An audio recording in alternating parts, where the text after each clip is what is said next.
Graça e paz. Hoje nós iremos falar sobre a liderança de Paulo. Nós vamos começar primeiramente falando da sua conversão. Atos 9, 1 a 8, nos diz assim: Durante todo esse tempo, Saulo promovia uma perseguição incansável aos discípulos do Senhor, ansioso por exterminá-los. Ele solicitou ao sacerdote principal ordens de prisão para apresentar às sinagogas de Damasco. Assim, caso encontrasse ali alguém que pertencesse ao caminho, mulher ou homem, poderia prendê-los e levá-los a Jerusalém. Ele partiu. Já pelas redondezas de Damasco, foi surpreendido por um raio de luz que o cegou. Ele caiu ao chão e ouviu uma voz: Saulo, Saulo, por que você me persegue? Ele perguntou: Quem é, Senhor? Sou Jesus, aquele que você persegue. Quero que se levante e entre na cidade. Ali receberá instruções sobre o que fazer depois. Seus companheiros ficaram desnorteados, porque podiam ouvir o som, mas não viam ninguém. Quando se levantou, Saulo percebeu que havia ficado cego. Eles tiveram de levá-lo a Damasco pela mão. Nenhuma discussão sobre liderança cristã pode deixar de mencionar o apóstolo Paulo. Ele foi um líder fiel e brilhante que se destacou entre os mais respeitados de toda a história do cristianismo. Além disso, ele se tornou um modelo para aqueles que aspiram à excelente obra do ministério pastoral. 1 Timóteo 3:1. Se alguém deseja ser líder na igreja, ótimo. Além de Jesus, o apóstolo Paulo é visto por muitos como a maior liderança do cristianismo. Mas qual foi o motivo de esse apóstolo ser tão essencial para o surgimento e o progresso do cristianismo? A sua evolução e a sua continuidade até hoje? Este capítulo apresenta uma análise sobre o modelo da liderança de Paulo a partir do seu caráter, do seu exemplo e da sua ação. Com isso, o objetivo é de enfatizar a importância de toda a liderança cristã na atualidade, observar o modelo de liderança de Paulo e seguir os seus passos, assim como ele seguiu os de Cristo. 1 Coríntios 11:1 nos diz assim: Sede meus imitadores, como também eu de Cristo. Para isso, serão examinadas a sua personalidade, a sua espiritualidade, as suas ações missionárias e pastorais e, por último, a sua teologia. Bom, o caráter ministerial de Paulo. Paulo ele foi um líder admirável, um grande teólogo, um grande missionário e um dos maiores fundadores de igreja que o cristianismo conheceu. Pelo seu esforço e trabalho incansável, igrejas foram estabelecidas na província da Galácia, Macedônia, Acaia e Ásia Menor. Paulo também foi um escritor notável, tendo enviado cartas na intenção de fortalecer, discipular, corrigir, exortar, animar e até mesmo revelar as suas fraquezas e necessidades. As suas obras têm resistido ao teste do tempo e dos críticos literários. Um homem baixo, de acordo com o sentido do seu nome, mas grande nas suas obras. Natural de Tarso, encontrou o Senhor na estrada de Damasco e assim teve a vida mudada. Ao perseguir a igreja de Jesus pelo fervor excessivo que ele nutria pela lei. Você encontra isso em Filipenses 3:6. Apesar de ter uma conversão extraordinária e afirmar com veemência que a aparição de Jesus ressurreto a ele foi tão verdadeira quanto as aparições vistas por Pedro Tiago e muitos outros na primeira Páscoa e nos dias subsequentes. Paulo não se atreveu a pregar logo de cara e nem mesmo fundar igrejas assim que se converteu. Mas ele se propôs a aprender e se empenhou em se preparar durante um longo tempo. É importante a gente destacar o intervalo que existe no texto sobre a vida de Paulo, que está entre Atos 20, 21 e Atos 9, 22. Observe que ele só proclamava Jesus como Filho de Deus na primeira parte, enquanto era visto lutando e confundindo os judeus na segunda parte. Pois não apenas comunicava, mas também ele esclarecia sobre Cristo. E isso mostra um aprofundamento do seu entendimento a esse respeito. Portanto, onde, quando e quem instruiu e preparou Paulo? Antes de se converter, Paulo foi ensinado intensamente, tornando-se um grande estudioso das línguas originais das Escrituras. Por isso, quando Paulo se converteu, ele já possuía uma grande riqueza de conhecimento, como se nota nas quase 90 vezes em que ele menciona, direta e indiretamente, referências hebraicas. Paulo conhecia bem, muito bem, os textos antigos. Atos 22, 3 nos diz assim: sou um bom judeu, nascido em Tarso, na província da Cilícia, mas educado aqui em Jerusalém, sob o olhar exigente do rabino Gamaliel, instruído com rigor em nossas tradições religiosas. Além disso, sempre me dediquei sinceramente a Deus até o dia de hoje. Bem, além da formação intelectual, cultural, filosófica e religiosa do seu povo, o próprio apóstolo Paulo conta na carta aos Gálatas que o evangelho que o habilitou a exercer liderança no cristianismo. Bom, não lhe fora confiado por homens, mas pelo próprio Cristo. Gálatas 1, 11 e 12. A revelação que recebeu de Cristo foi-lhe dada enquanto ele estava na Arábia, e isso como resultado de uma escolha soberana de Deus. Gálatas 1, 17. Esse desenvolvimento do ministério de Paulo começou com um contato direto com o Senhor Jesus, que por meio de revelação o fez compreender a palavra de Deus, preparando-o para a grande obra que veio a ser confiada a ele. O preparo. Tendo vivido a sua conversão e compreendido que Jesus era o Filho de Deus, o apóstolo Paulo foi a Jerusalém após 3 anos. Gálatas 1, 18. A sua vivência em Jerusalém não foi tão boa. Na verdade, ela foi muito desagradável, pois ele foi temido pelos irmãos da igreja em Jerusalém. Atos 9, 26.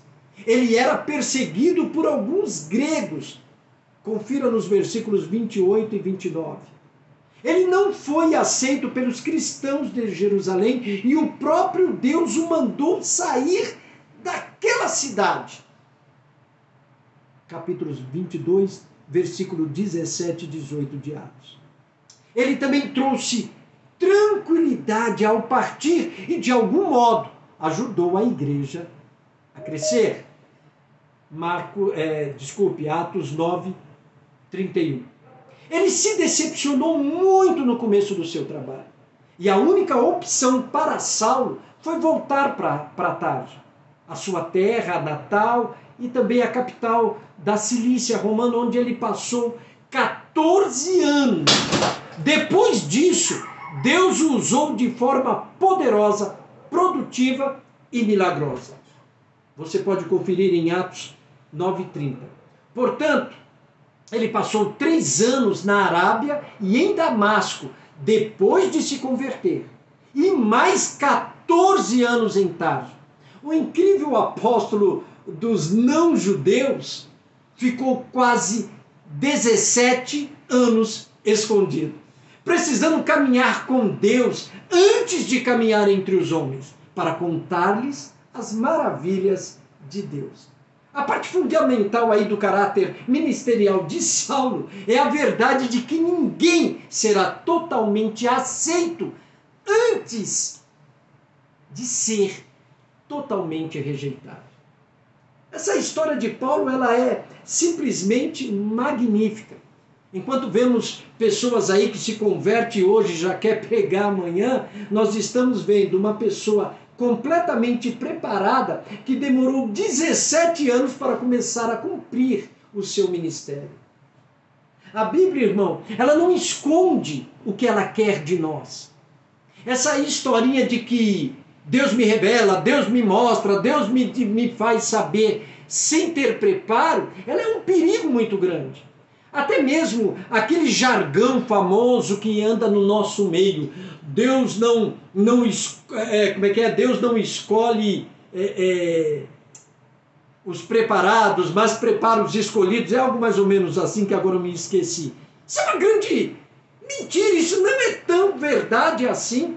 Olha para Moisés, homem preparado no Egito, depois preparado no deserto, depois disso chamado por Deus. Olha para Josué, homem preparado no Egito, nasceu escravo a fim da libertação, preparado junto a Moisés, depois de muitos anos, preparado por Moisés, ele é o quê? Chamado e escolhido por Deus. Então existe um ponto de mentira e de perigo muito grave com relação a preparo. Continuando, um aspecto muito importante aí na formação do caráter ministerial de Saulo foi o seu respeito pelo que ele se chama do princípio de autoridade, que diz que ninguém pode liderar sem estar sob uma liderança. A gente costumava dizer na empresa onde eu trabalhava e quando eu fazia palestras, é que ninguém pode ser um líder se ele nunca aprendeu obediência. Não dá para ser líder sem ser uma pessoa obediente. Saulo, ele teve que aprender a ser liderado antes de liderar. Ele teve de obedecer a uma autoridade antes de exercer a autoridade. É a conta de 1 mais 1, meu irmão.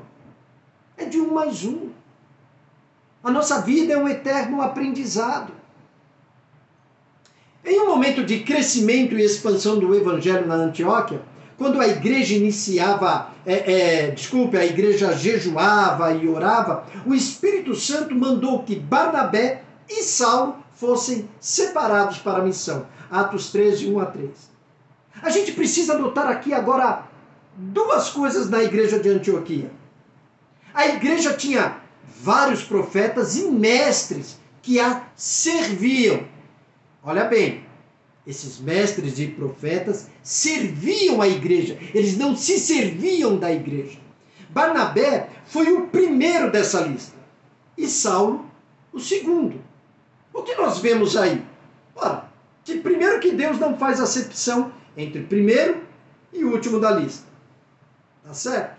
Mas o texto diz assim: apartai-me a Barnabé e Saulo. Ou seja, Barnabé seria o líder da expedição missionária e não Saulo. Isso indica que Saulo ainda tinha um tempo para crescer na sua liderança. Ele precisava ir servindo a igreja de Deus sob o comando de Barnabé. Deus cuidou da formação de Saulo e assim consolidou seus fundamentos cristãos e moldou o caráter ministerial de Saulo. A liderança dele. A liderança é um tema assim muito discutido hoje em dia, seja em empresa, seja no âmbito religioso. Muitas pessoas querem ser líder em algum momento da vida, buscando sempre ter sucesso nessa missão. Há algumas definições para a liderança. Algumas pessoas acham que ser líder é ter destaque ou não ter obrigações. Outras pessoas acham que ser líder é ter subido de cargo. mas nem sempre se percebe o alto custo da responsabilidade e todas as dificuldades que acompanham essa posição. É necessário recuperar o verdadeiro sentido da liderança. O que é liderança? Liderança é servir, liderança é ter integridade, liderança é ser fiel, liderança também é sofrer. Quando se fala de liderança cristã em 1 Coríntios 4, Paulo quer esclarecer alguns equívocos que aconteciam naquela igreja por causa da divisão, brigas e facções. Pessoal, não era fácil a igreja de Coríntios. Para vocês terem uma ideia do que representava Coríntios naquela época, quando passava uma mulher e as pessoas diziam assim, aquela é uma coríntia, era pura difamação. Para vocês terem uma ideia do que era Corinto e do que permeava também no antro desta igreja. Então, nós vemos aí que essas facções, elas atrapalhavam e enfraqueciam também a fé dos irmãos, bloqueando o desenvolvimento da igreja.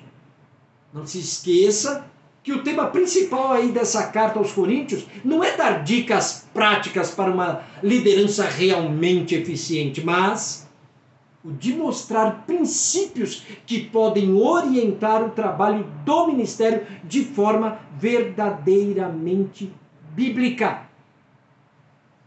1 Coríntios 4,6 diz assim: tudo o que faço agora é mostrar que todos esses assuntos dizem respeito a Apolo e a mim, para que vocês aprendam a se controlar e não se precipitem em julgar sem ter conhecimento de todos os fatos. É importante analisar todas as coisas do ponto de vista de Deus. Não me agrada vê-los bajulando uns e difamando outros com base em boatos. Nesses poucos anos que eu tenho de evangelho, uma das coisas que eu mais vi na igreja e o erro de muitos líderes que até se julgavam competentes, mas quando se trata da palavra de Deus, infelizmente a gente observava a sua incompetência, é exatamente nesse ponto. Bajulam uns e difamam outros. O pior que eles fazem isso com base em fofoquinha, em boatos, em disse-me-disse. Esse ponto que Paulo nos mostra, ele quer demonstrar a honestidade da sua liderança, o quanto ele foi guiado por Deus como líder cristão e a credibilidade do ministério dele. Porque quando a gente para se aperceber dos líderes que têm surgido no nosso século, tá difícil. Tá difícil de engolir, né? Essas pessoas não têm base, esses pregadores sem base, sem conhecimento, sem buscar, sem se aprofundar no conhecimento da verdade, no conhecimento da palavra de Deus, eles estão simplesmente buscando fama, buscando sucesso, querendo mandar no local, querendo mandar na igreja, mandar nas ovelhas. A primeira coisa que nós devemos entender é, para você que quer ser líder, para você que quer ser um obreiro, as ovelhas não são tuas, elas pertencem a Deus e elas devem ser tratadas com amor, carinho e respeito. E se você, caro líder, se você que quer ser, sei lá, pregador do evangelho, quer ser pastor, sei lá o que você quer ser, se você não tem respeito pelas pessoas, esquece, sai fora, deixa isso de lado. A liderança, ela tem que ser feita com integridade. O segundo dicionário bíblico de Wycliffe, ele diz assim: integridade é o estado e qualidade de ser eticamente sólido, moralmente bem ajustado e inteireza. Quando a gente começa a olhar, talvez seja por isso que muitos pregadores têm aversão ao conhecimento, né? É o que a gente mais vê aí, alguns falarem assim: eu não preciso de teologia, meu negócio é no joelho. Dá uma olhadinha na vida desse cidadão, dessa cidadã. Não para julgá-la, mas só faz uma observação se o joelho dela faz com que ela ame as pessoas. Se o joelho dela faz ela respeitar as pessoas. Se o joelho dela faz ela ser uma seguidora, um seguidor verdadeiro de Cristo. Vê isso. Porque a integridade, ela não se limita apenas aos aspectos morais. Ela envolve todas as áreas da vida humana. Aí dentro das igrejas, as pessoas são íntegras, as pessoas são verdadeiras, as pessoas são santas. Mas quando sai dali, parece que tudo se desintegra. Ser íntegro significa ser inteiro, integral, completo e não parcial ou incompleto. Em outras palavras, um íntegro pode ser visto como uma pessoa decidida e que decidiu no seu coração cumprir a sua missão, seja ela na vida ou no que se dispõe a fazer. Quando se despediu da liderança da igreja de Éfeso, o apóstolo Paulo confirmou o seu compromisso com a integridade da sua vida e, por isso, do seu ministério, como se nota no que disse sobre. Em Atos 20, 18, 19, ele fala sobre o seu comportamento entre os irmãos. No versículo 19 do mesmo capítulo, ele fala dos seus sentimentos e das suas adversidades. No mesmo capítulo, versículo 20 e 21, ele fala sobre a sua fidelidade no ministério da pregação. No versículo 24, ele fala sobre o desprendimento quanto à sua própria vida. E no versículo 35, o seu comportamento ético diante das questões básicas da vida humana. O versículo 35 diz assim: em tudo que fiz, demonstrei a vocês que é preciso trabalhar a favor dos fracos e não explorá-los. Irmãos, o que a gente vê nos líderes, na maioria, né, dos líderes de hoje, ou de alguns, a gente vê isso. Eles trabalham a favor dos fracos, visitam os doentes, socorrem os caídos. O que eles fazem? Agora, com a onda do Facebook, com a onda do Instagram, com a onda do status do WhatsApp, é fácil postar qualquer coisa. Mas será que essas pessoas têm consciência realmente do que estão fazendo? Aquilo que estão mostrando para os outros é o que eles são realmente?